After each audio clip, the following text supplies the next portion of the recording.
da gente começar, queria contar uma historinha para vocês. Estava pensando, formulando essa historinha na vinda para cá, para a igreja, que vai ajudar a gente a entender alguns pontos da mensagem.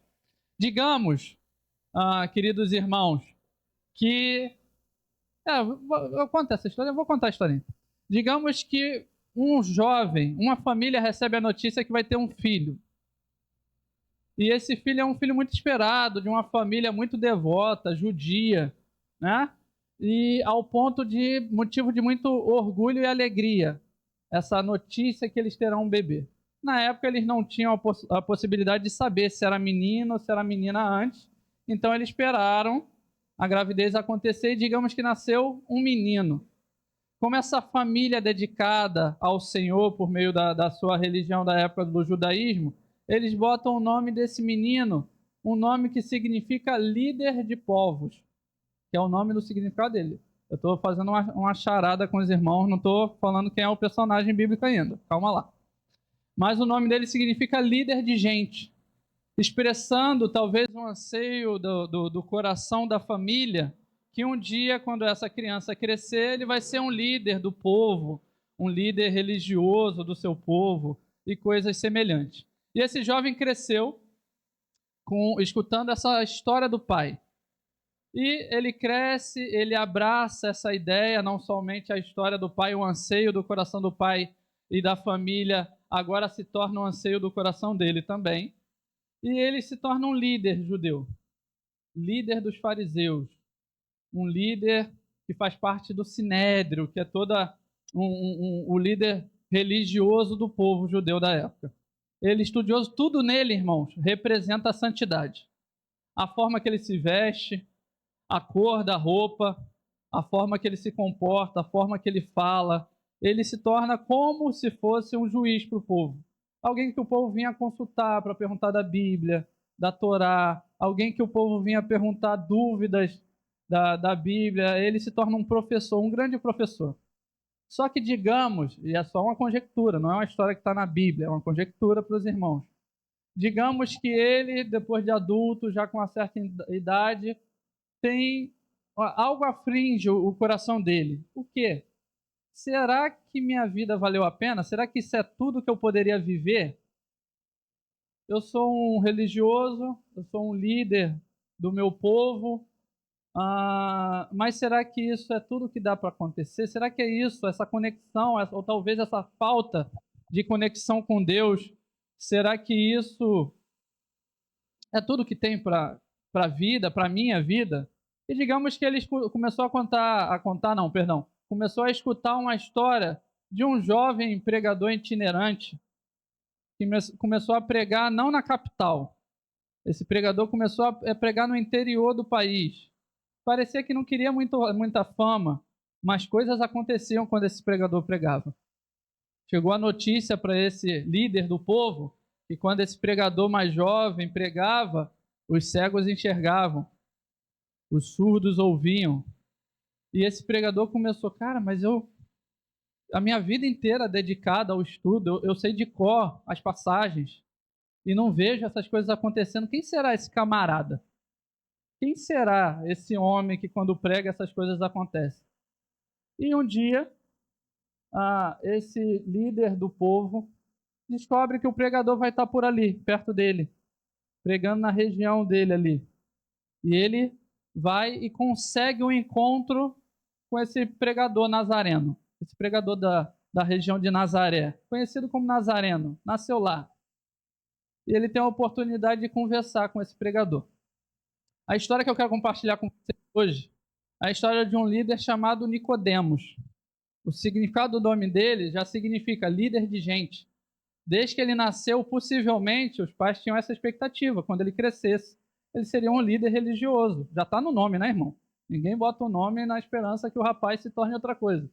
Mas vamos ler comigo, por favor, João capítulo 3, que eu acho que tem algumas coisas dessa passagem que a gente pode aprender e iremos destacar essa noite. Quem for achando, vai ficando de pé comigo, por favor.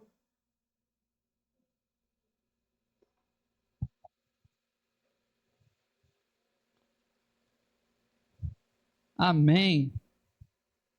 Diz o seguinte a passagem, irmão. Vamos ler o capítulo 3 até o versículo 21. Diz o seguinte: havia um fariseu chamado Nicodemos, uma autoridade entre os judeus.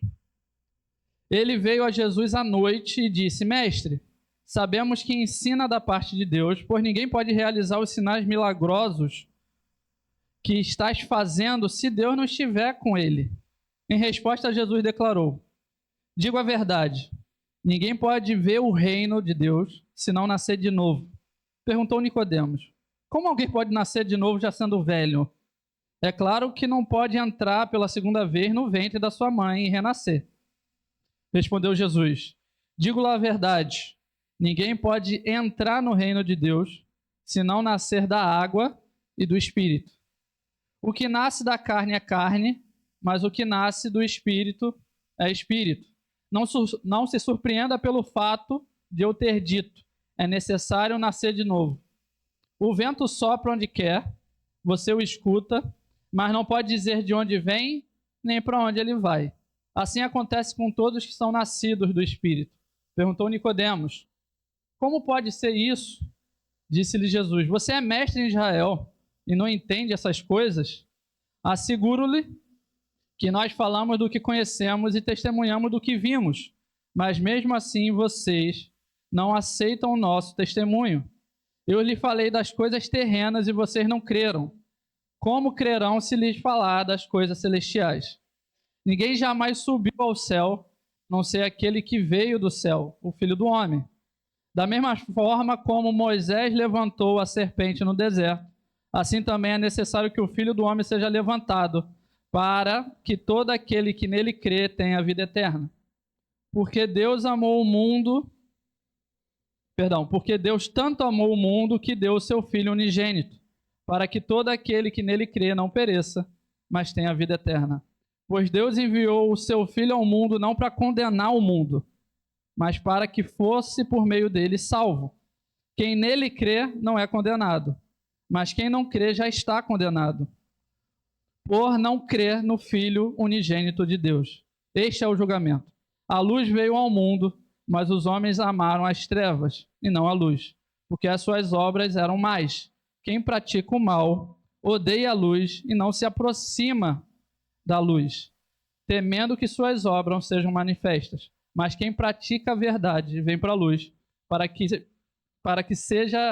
veja claramente que as suas obras são realizadas por intermédio de Deus. Amém. Fechem os olhos. Senhor, nosso Deus e bom Pai, nós te agradecemos por essa noite, por esse momento. Pedimos que o Senhor se mova no nosso meio, Pai. Te damos toda a liberdade para o seu Espírito atuar no nosso meio. Realiza a sua vontade. Nós sabemos, Pai, que a tua palavra não volta vazia. Então encontre corações dispostos a te ouvir essa noite, Senhor. E que o Senhor tenha a liberdade de fazer o teu querer e a tua vontade no nosso meio, para a glória eterna do seu nome. Em nome de Jesus. Amém, amém, queridos. Podem sentar. Essa semana não, irmãos. Há algumas semanas atrás eu vi um vídeo engraçado na internet. Às vezes, sabe quando tu tá em casa, tu tá passando uns vídeos do YouTube de maneira aleatória? E é engraçado que, dependendo do que você assiste no YouTube, o YouTube meio que começa a jogar vídeos similares para você assistir. Então, se você ver a minha página no YouTube, irmão, vai de pregador a futebol, a natação, muito variado. E apareceu, nesses dias que eu estava passando, apareceu um vídeo que me chamou a atenção. Sabe aqueles títulos que te prendem? O título era o seguinte: sendo cristão por 30 dias. Eu olhei, eu falei, e dá? Né? Pensei, e dá para ser? Obviamente, me deixou curioso. Porque o ser cristão não é um conjunto de prática que você realiza e olha, agora eu sou cristão, se eu não praticar isso, eu não sou cristão. Mas me deixou curioso para assistir o vídeo. E o vídeo era a proposta de um rapaz que ele falou, vou ser cristão, vou tentar ser cristão por 30 dias. Só que como ele não sabe, ele falou, vou reunir 4 amigos meus, que são cristãos, de denominações diferentes, vou conversar com eles, fazer uma reunião. Isso é o plano do rapaz, né? Vou fazer uma reunião e vou pedir para eles me darem assim o básico para eu ser um bom cristão durante 30 dias. para fazer o vídeo da internet. Esses rapazes que ganham a vida fazendo vídeo na internet, youtuber. Então, já foi interessante que ele reuniu os 4 amigos. Os 4 amigos não concordavam no que era o essencial. Já achei engraçado a partir daí, mas tudo bem. Então, ele combinou com os amigos que em cada semana, durante um mês, ele iria na igreja com um deles, né? Para conhecer a prática, que foi muito engraçado, irmão. E, ao mesmo tempo, valioso. Eu gostei de ver uma pessoa que não é cristã vindo à igreja e falando o que ela acha. Tipo, ele falou que gostou bastante dos louvores. Mas ele falou que, às vezes, como ele não é cristão, ele não sabe, ele falou, por exemplo, eu chegava na igreja, as pessoas falavam a paz do Senhor, eu não sabia como responder, eu falava obrigado para você também. E coisas semelhantes, porque ele não sabia como responder. Me lembrou até de uma história de um pastor americano chamado John Wimber. Ele falou que quando se converteu, estava escutando a mensagem, o pastor anunciou, quem já foi lavado pelo sangue do Cordeiro? E ele, sem entender esse linguajar evangélico, lavado pelo sangue do Cordeiro. Aí ele falou que um rapaz abraçou ele, ele falou, e você, irmão, já foi? Aí ele, vocês fazem isso aqui? Não, né? Ele não entendia. Então a gente tem o nosso próprio linguajar evangélico, cristão. Então foi interessante ver isso no vídeo do rapaz. Ele falou que na outra semana já não era a paz do Senhor, era beijo no rosto, só que ele também não sabia. Então era um monte de gente beijando ele, ele ficando meio sem saber o que fazer. Mas o resumo foi interessante. Ele gostou das reuniões, de uma ou outra denominação ele gostou mais, por causa das músicas. Mas ele falou algo que, sabe quando ele fala algo que cativou meu coração no vídeo? Ele falou o seguinte, ele falou, olha, tinha uma igreja com grupos caseiros, de reunião só de homens, e eu perguntava por que só homens, tal. Então, aí eles me explicavam que era para ter mais liberdade, para conversar sobre assuntos, né, masculinos. Tinha reunião caseira de mulheres também, ele achou legal e tudo mais, mas ele falou, olha, é excelente, mas quando chegava na parte da pregação, era a parte mais chata para mim. E ele falou a seguinte frase, porque a pregação que eu ouvi não respondia a nenhum anseio meu. Sabe, quando eu escutei aquilo, me pegou. Obviamente, a culpa não é da igreja, irmão. O rapaz está indo com a motivação totalmente torta. A motivação dele de ir para a igreja é gravar um vídeo, né? Para ganhar viewer. E Jesus não culpou a mensagem. Jesus, quando falou daqueles que anunciariam a mensagem, ele comparou a mensagem com a semente e o coração dos ouvintes com o terreno. O próprio Jesus falou, olha, vai ter coração que o terreno é duro. Não, a sementinha não entra. Então não era culpa, mas eu achei interessante o termo. Não respondeu nenhum dos meus anseios. Eu falei, nossa, que profundo. E eu pensei, será que na Bíblia tem alguém também passando por algum momento de anseio do coração ao qual Jesus vai e responde? E a resposta é Nicodemos. Quando você pensa em Nicodemos, irmão, se você parar para refletir, cara, o cara é o maior líder que poderia ter na região. O que eu falei na historinha é verdade. A forma que ele se vestia representava algo.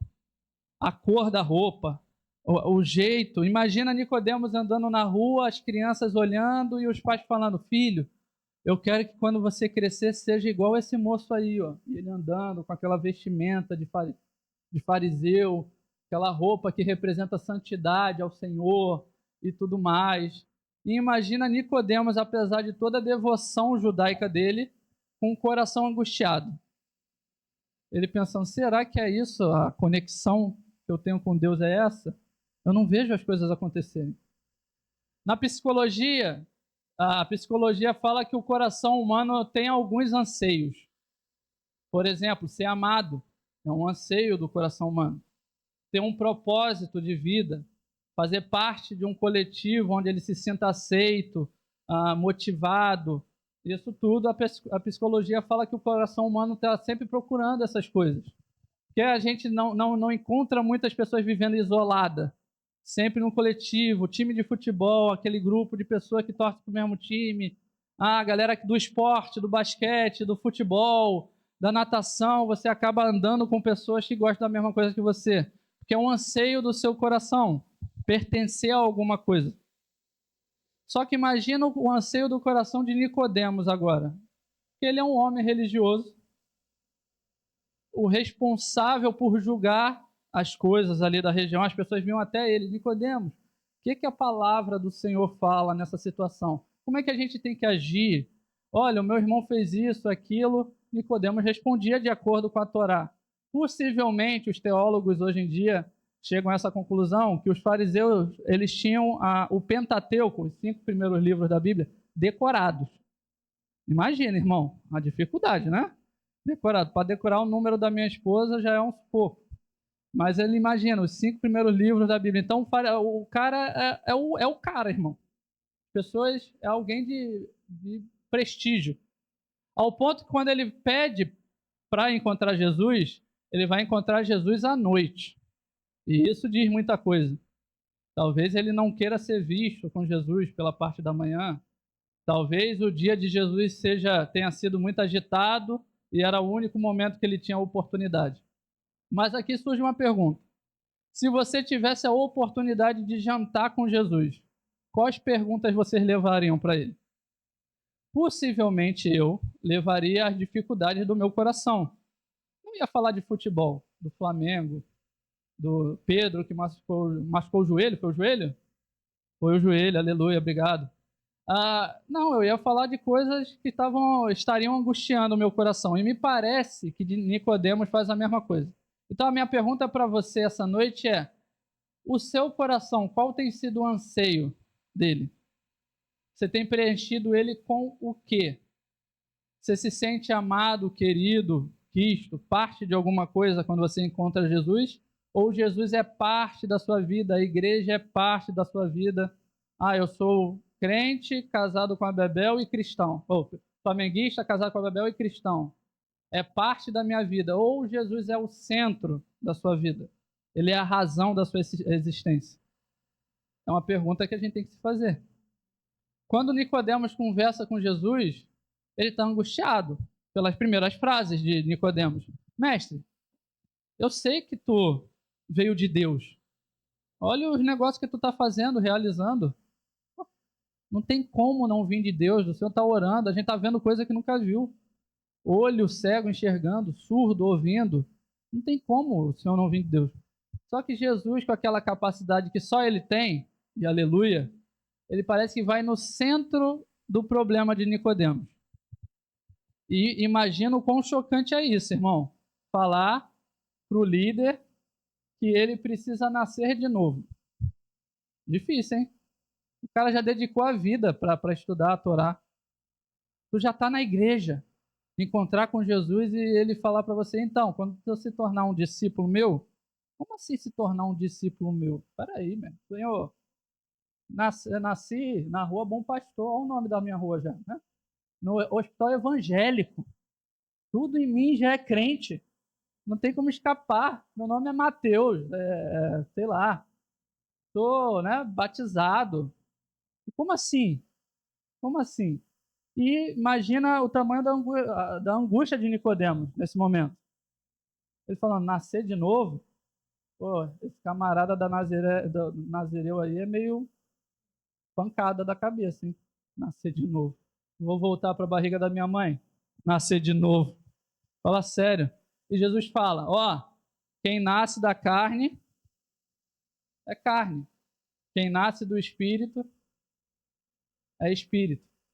E é uma reflexão que você deve fazer. Você nasceu do Espírito? Se você tivesse sentado com Jesus essa noite e ele perguntasse, olha, quem nasce do Espírito é Espírito. Como assim? Nasci ou não nasci? Conversando com um amigo meu no trabalho ontem, falando com ele exatamente sobre esse texto, ele falou, cara, por isso que eu não gosto de ler a Bíblia, ele não é cristão nem nada. Ele falou, pô, parece que faz uma pergunta para Jesus e ele responde com outra pergunta, pô. Nunca vi disso. Ninguém nunca viu o seu Madruga falando que só um burro responde uma pergunta com outra pergunta. Não cresceu vendo Chaves, ele falando comigo, né? E eu falei, mas é para você refletir. As perguntas de Jesus sempre são sinceras, não é só vou abençoar a tua vida, que eu te amo. É para você pensar questões difíceis da vida, da tua existência, da tua eternidade. Não acredito na eternidade. Em algum momento tu vai dar de cara com ela, né? Se é verdade, beleza. Se não é, beleza também. Se não é, né? Mas em algum momento a gente vai ver qual é. Me parece ser muito verdade. E Jesus compara, porque Nicodemo não está entendendo, ele falou, ó, aquele que nasce do Espírito é como um vento. Jesus tem uns negócios diferentes da forma que ele fala, irmão. O vento sopra onde quer, não sabe de onde vem, nem para onde vai. Assim é todo aquele que nasce do Espírito. Tu entendeu? Nem eu. Aí tu tem que ficar meditando naquilo, mastigando. Jesus ajuda nós. Pensa comigo, irmão. Tu sabe a origem do vento? Sim ou não? Sabe para onde ele vai? Sabe quando ele vai decidir falar, ó, vou dobrar a direita, hein? À esquerda, vou seguir reto. Tu sabe a direção do vento? Não. Assim é todo aquele que nasce do Espírito. Como assim, Igor? Tu sabe como você nasce do Espírito? Sabe o que acontece dentro de você? Sabe como o seu coração comporta? Não. Mas, quando o vento passa, a gente sente o efeito do vento. Eu posso falar se está ventando aqui ou não está. Porque eu posso sentir o efeito dele. A mesma coisa daqueles que nascem do Espírito. Você talvez não saiba identificar se nasceu ou não, mas você sabe identificar como é que foi, como é que está sendo sua vida depois de alguma experiência. Um exemplo, eu lembro que quando eu me tornei cristão, já falei isso algumas vezes, eu fui tentar fazer o que eu sempre fiz. E algumas práticas da minha vida eram pecaminosas, como a de todo mundo, se você me perguntar. Só que eu percebia que quando eu praticava, me gerava um desconforto no coração. E eu pensava, pô, tô ficando muito menininha, pô. Eu sempre fiz isso, agora tá me gerando desconforto. E é a frase que eu sempre repito. Depois que você se torna crente, você nunca mais consegue pecar em paz. Oh, meu Deus, não é gostoso como era, não era bom como era. Tu pode negar, mentir para tua consciência. Não, não, cala a boca, cala a boca, cala a boca, cala a boca. Vou fazer, já vou fazer. Vou fazer, pô. Aí tu faz. Ó, gostosão, maneirão. Vou viver a vida. E de repente tu para, aquela convicção interior na mente, na consciência, te gerando desconforto. Aí tu, não, vou ver outra parada, pô. Instagram, Instagram, Instagram, Facebook, Facebook, Facebook, futebol, futebol, futebol. E aquele desconforto no teu coração. Parabéns, alguma coisa começou a acontecer no seu coração. E a pergunta que a gente tem que refletir essa noite é se você tem anseios no coração e esses anseios são por Jesus. Não vou falar essa noite que Deus vai te abençoar, irmão. Não vou falar, não. Talvez ele quer abençoar, quer, mas ele está preocupado com mais coisas do que só a bênção para a sua vida. Ele está preocupado com você, com ele. E aí, Nicodemos? Como é que tá? Como é que tá o teu coração? A Bíblia fala que é normal, quando você tem uma experiência com Deus, você ter fome de Deus. Você está tendo fome de Deus? Quando uma pessoa fica doente, a primeira coisa que ela perde é o apetite, não é verdade? Talvez seja essa realidade no espiritual também. Você tem fome? Quanto tempo que você não para assim e fala, vou orar, vou ler a Bíblia? Cara, que vontade de adorar o Senhor. Você tem sentido isso? Não, não tenho sentido não. Então pode ser que teu coração esteja enfermo. Ou pode ser que você talvez não seja o que você achou que é, irmão. E é isso que tem que fazer refletir. Imagina, mas é muito duro falar para um cristão que talvez ele não seja cristão. Irmão, fala para Jesus. Virou para Pedrão e falou, Pedrão, quando tu se converter, cuida dos teus irmãos. 3 anos andando com ele. Imagina o Pedro falando, pô, Jesus, dá uma moral, pô. Eu sou a pedra, a rocha que o Senhor falou, né? Queridos, o seu coração, como é que está a sua relação com Deus? Você tem anseios por Ele? Você faz as coisas só porque já está na rotina de fazer? Você tem prazer de gastar tempo em oração com Ele? Prazer de ler a palavra? É para refletir essa noite. Não era muito não, mas parece que está sendo esse caminho. É para a gente refletir. É para a gente pensar junto. Claro que te amo. Imagina, irmão, um filho que se machuca ou se droga ou se faz mal e num momento... Uma vez eu vi uma cena na TV. de uma mãe batendo no filho na frente dos policiais e o filho era drogado. Então ela está batendo na frente dos policiais e está gritando para ele: eu estou te batendo para que eles não tenham que te bater. Porque eu estou te batendo porque eu te amo. Eles não vão bater porque te amam, não. A mesma coisa em alguns momentos com Deus. Ele vai te bater, irmão. Tu vai se sentir angustiado em alguns momentos. Porque ele te ama. Para gerar anseio no teu coração, desejo. Busca por ele. Os profetas do Antigo Testamento sempre foram considerados malucos. Por quê? Porque eles sempre profetizavam a realidade no coração em momentos de provisão para Israel. Tá tudo bem, aí vem um camarada e fala: arrependam-se. Arrepender tá tudo bem. Não tá acontecendo nada. Vem um cara chato pra caramba falar que eu tenho que me arrepender de quê? O reino de Jesus parece ser de ponta cabeça, de cabeça para baixo. Os valores do reino dele são invertidos comparado com os valores do reino daqui. Ele fala que feliz é aquele que chora. Já pensou? Peraí. Me ajuda, Jesus. Feliz é o que chora? De novo, mais uma coisa para fazer a gente refletir, pensar. O senhor não pode falar uma coisa mais direta, não? Feliz é o que chora. Feliz é o pobre de espírito. Pobre de espírito, eu lembro quando era pequeno era ofensa, né? O fulano de tal é tão pobre de espírito. Ele tá invertido, irmão. É aquele que chora por causa do seu próprio pecado contra Deus. É aquele que olha para dentro de si e fala: eu não me importo com ele. Eu só quero que ele me abençoe. Que era o pensamento que eu tinha. Sou filho de uma mãe cristã. Sim, quem não conhece, ó, mais um bingo, hein? Dona Rosa, a história da Dona Rosa, né, Vicky? Sempre falo da minha mãe nas pregações. É um amor. Filho de uma mãe cristã. Eu pensava: Senhor Jesus, eu conheço, mas deixa eu aproveitar um pouquinho aqui a adolescência, por 18 anos. Eu me considerava mais bonitinho. Eu falava: pô, beijar umas bocas aí. Não vou fazer nada não, só aproveitar um pouco mais. Todo mundo aproveita, pô. Beber com os amigos, só socialmente. Prometo que não vou fazer nada que não seja social. Deixa eu só aproveitar. Quando eu tiver velhinho, né? Tal, aí o Senhor me dá a oportunidade, eu aceito o Senhor, eu vou morar no céu, aleluia. Mas não, irmão. Ele quer ter uma vida com você, e alguns não vão ter a oportunidade desse momento, velhinho. E você vai ter que perceber que é mais precioso quando você é mais jovem encontrar com ele. Ele é o maior presente. Só que na passagem com Nicodemo, Jesus vai por um caminho estranho. Ele fala que o Filho do Homem é como Moisés que levantou a serpente no Egito. Então eu vou pedir para os irmãos abrirem comigo Números capítulo 21, versículo 4, para a gente ler essa passagem. Números capítulo 21, versículo 4. Vocês estão tão caladinhos hoje, gente. Eu amo vocês ainda, tá? Não estou batendo, não. Diz o seguinte, versículo 4, Números, né? Números 21.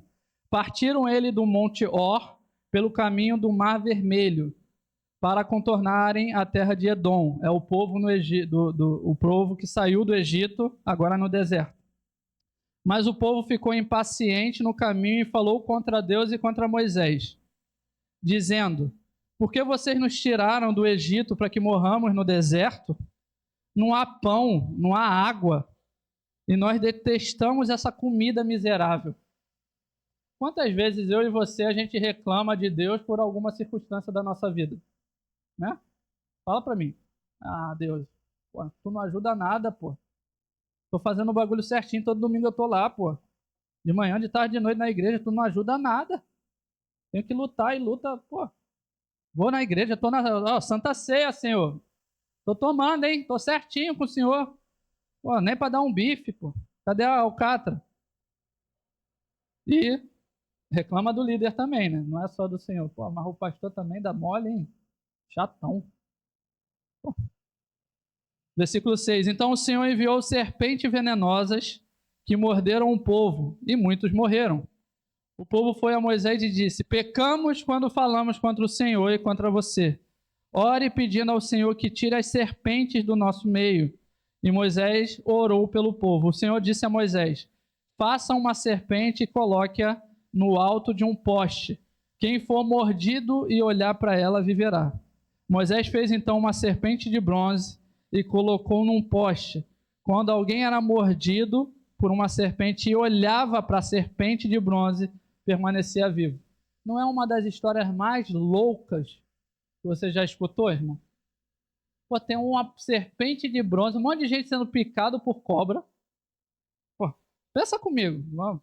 Um monte de gente sendo picado por cobra. Aí o líder da galera, pô, faz uma serpente de bronze, levanta a serpente e fala: rapaziada, vocês querem ser curados? Olha para a serpente. Não é muito são, né? E o que isso tem a ver com Jesus? Eu falei, de novo, Jesus, o Senhor está fazendo a gente pensar. Me ajuda. Um negócio mais direto, mais... Jesus está falando, irmão. A serpente, quando você pensa em serpente, você pensa em um animal... ele é símbolo de bênção ou de maldição? Maldição, né? Desde o jardim, beleza. Ser levantado, Jesus está comparando com ele. No momento que ele for crucificado, as pessoas vão olhar e vão falar: Deus está abençoando ele. Não. Quem olha para Jesus naquele momento fala o quê? Deus está amaldiçoando ele. Foi o que a palavra de Deus fala, se tornou maldição por causa dos nossos pecados.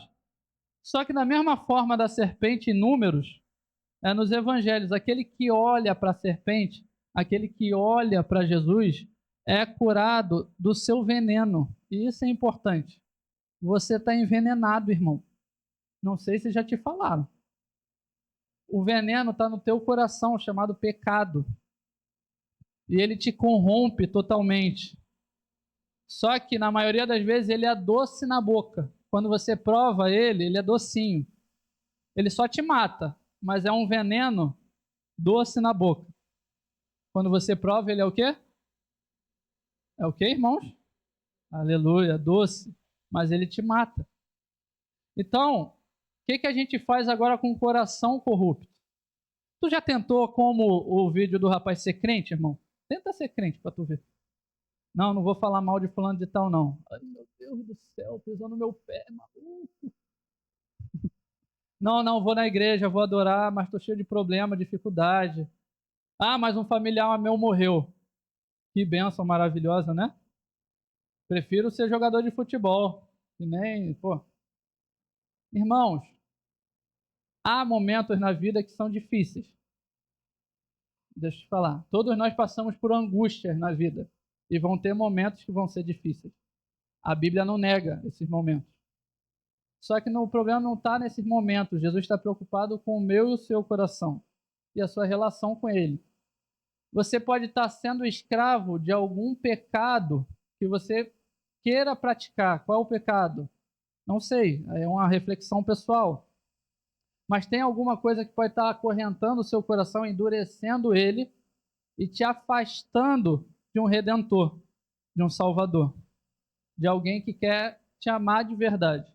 Nossa mente está tão conturbada, com tanta maldade, e eu sei disso porque eu convivo, irmão, com 10 homens no trabalho. Quando eu falo alguma coisa engraçadinha, já é duplo sentido para sempre, né, irmão? Aí já começa aquele lá ele o quê? Lá ele aonde? Porque a nossa mente já está tão envenenada de duplos sentidos, de maldade. E o caminho para a retidão, o caminho para a alegria, é louco, segundo a Bíblia. É arrepender. É olhar para si e falar: cara, eu me arrependo. Primeiro tu chora. Quando você tem convicção de quem você é. Primeiro você chora. E depois você é cheio de alegria. Em alguns momentos da vida, como Nicodemos, Jesus vai entrar em cena e talvez mude toda a história. E agora ele vai virar para mim e para você e vai falar: cara, só me segue. Entende? Só vem comigo. Não, mas o que o senhor vai fazer? Só vem andando. Na jornada a gente vai consertando alguns pontos. Algumas vezes a gente acha que ama demais esse Deus. Pedrão virou para Jesus, Jesus falou o que na última ceia? Rapaziada, na linguagem de amanhã da Bíblia, né? Gente, Um de vocês vai me trair. Aí todo mundo já... O quê? Hã? Pedrão pede para João, que está deitado no ombro de Jesus, e fala o seguinte: João, ô, ei, pergunta para ele quem é. Porque, pô, eu não sou, e eu sei que não é tu. Pergunta para ele quem é. Jesus dá toda a sinalização, as coisas acontecem, e Pedro fala: mestre, se necessário for, eu o quê? Vou até a morte contigo. Tamo junto. Não vou deixar não, Jesus. Tamo junto, que é isso, pô. Coisa não acontece assim não. Tô contigo desde que tu me, pô, pesca maravilhosa, lembra que a gente já andou na água junto? Pô, acho que eu vou deixar você agora? E o que Jesus fala? Pedrão, antes que o galo cante, 3 vezes tu me negarás. Mas quando você se converter, imagina, sente esse golpe, dorme com esse barulho. Quando você se converter, cuida dos teus irmãos. Toda a história acontece, Jesus morre, ressuscita. A Bíblia fala que Pedro quer voltar para pescar na Galiléia. Ele falou: não sou considerado mais ser discípulo. Cara, nem mereço essa parada. Jesus ressuscita, aparece, manda avisar: ó, avisa para os discípulos e a Pedro. Ele ainda está no meu time. Avisa ele que ele ainda faz, né? Tá? É meu fechamento. Apesar do mole. Mas avisa ele que eu vou estar na Galiléia lá. Quando ele aparece para Pedro, Jesus gosta de tocar na ferida para curar, irmão. Eu lembro uma vez quando eu caí, eu tinha um patinete quando eu era pequeno, eu ralei o joelho. Era areia, sangue. Irmão, era tudo, nem sei o que tinha. Minha mãe, eu era pequeno, minha mãe foi lavar. Eu achava que minha mãe me odiava quando ela foi lavar. Porque ela esfregou a ferida, sabe? Para sair toda aquela areia, para passar remédio. Eu gritava, ela esfregando: eu não me ama, cadê meu pai? E esfregando, porque às vezes tem que doer para depois sarar. E Jesus vai expor o seu coração para ele, para te sarar. Ele vai expor o seu coração para você, para te sarar. Então ele chega para Pedrão e fala: Pedrão, tu me amas mais do que eles? Por que essa pergunta, irmão? Porque era esse o pressuposto de Pedro antes. Mesmo que todos te abandonem, eu vou contigo, eu estou contigo. Às vezes a gente acha que ama realmente. A Bíblia não está falando que Pedro mentiu para si mesmo, era uma convicção dele. Beleza. Só que Jesus expõe a verdade. Pedrão, não era amor, era só nariz em pé. Tu só achava que era uma coisa que você não é. Tu me amas mais do que eles ainda. Pedro agora, depois do golpe, fala: mestre, tu sabes que eu gosto de você. Agora, o nível do sentimento que eu tenho por você, eu não sou capaz de definir, não.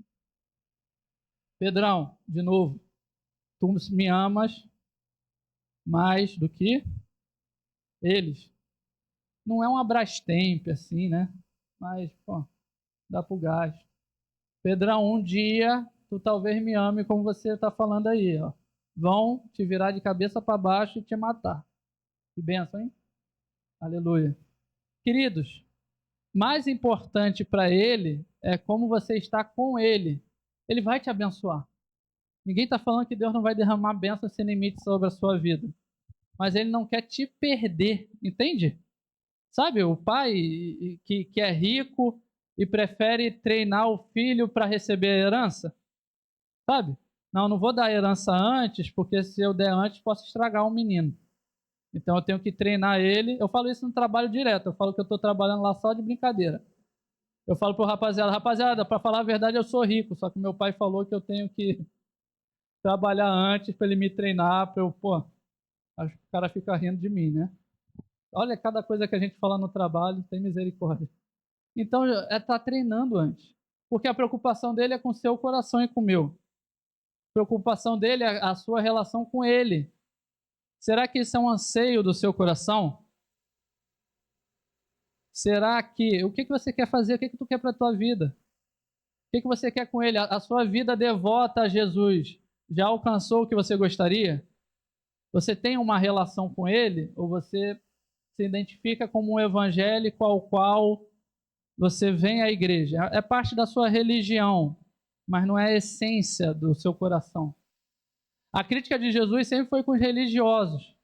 Por quê? Porque aparentam uma coisa que não são no coração. E Jesus está falando com o líder, irmão.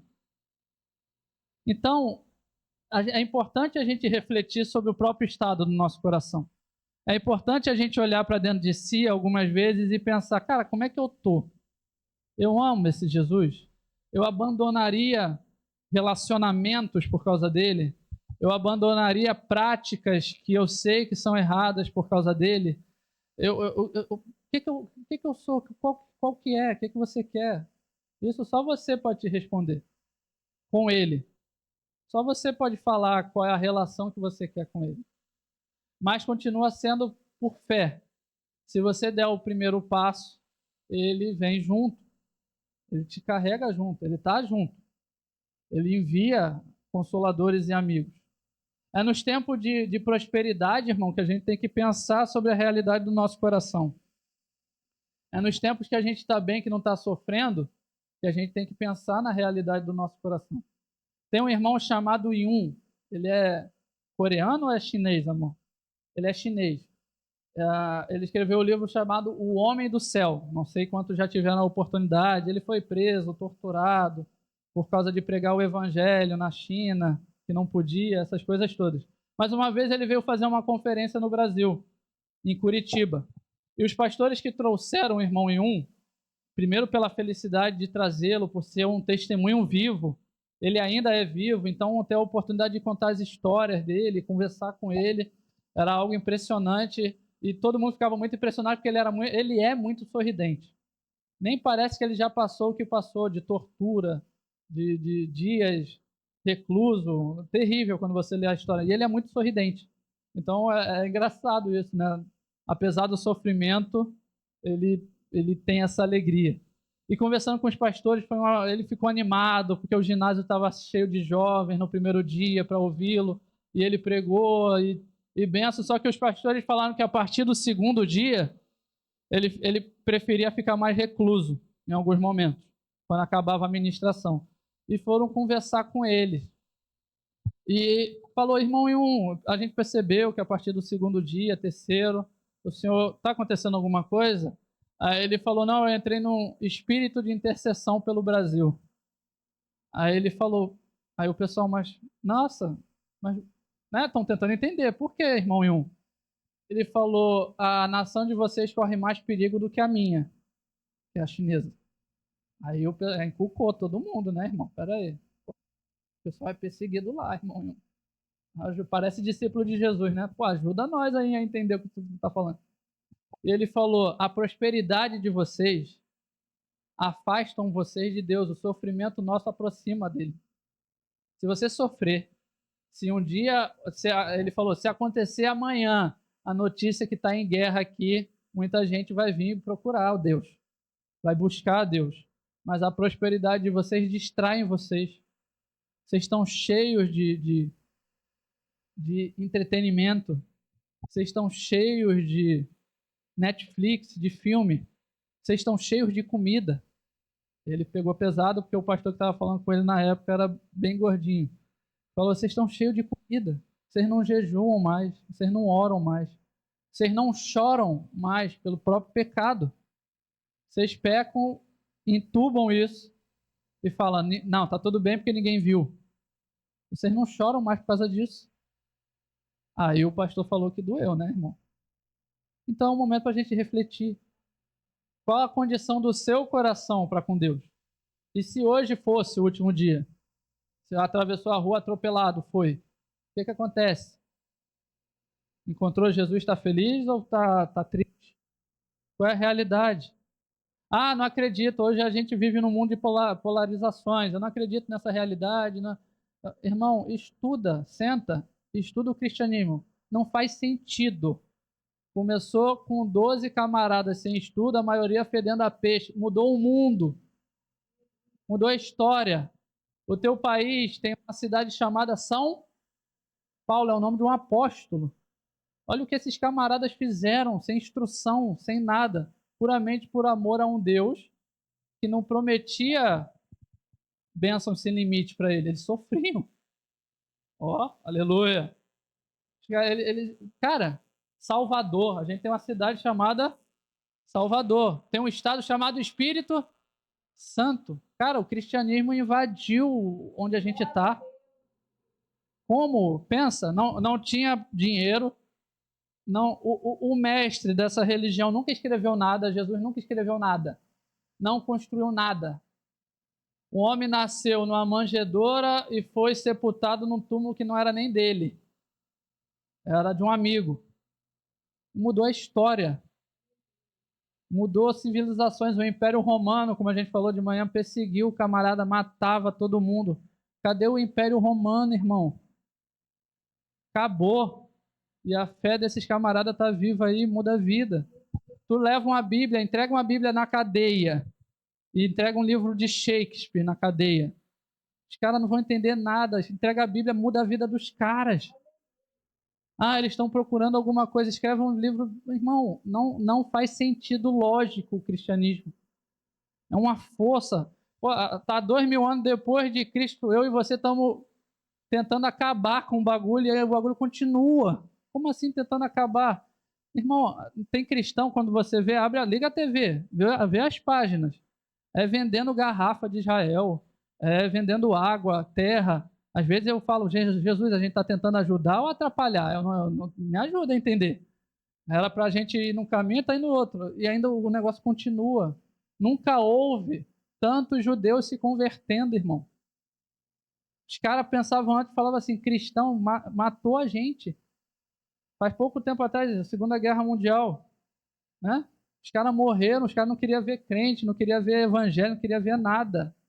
Os caras estão se convertendo lá. Por quê? Porque a mensagem muda o coração.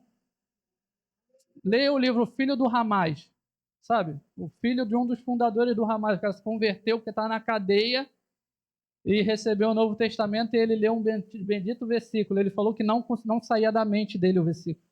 Amai os vossos inimigos. Ele falou, cara, isso não existe. Amar o inimigo não pode.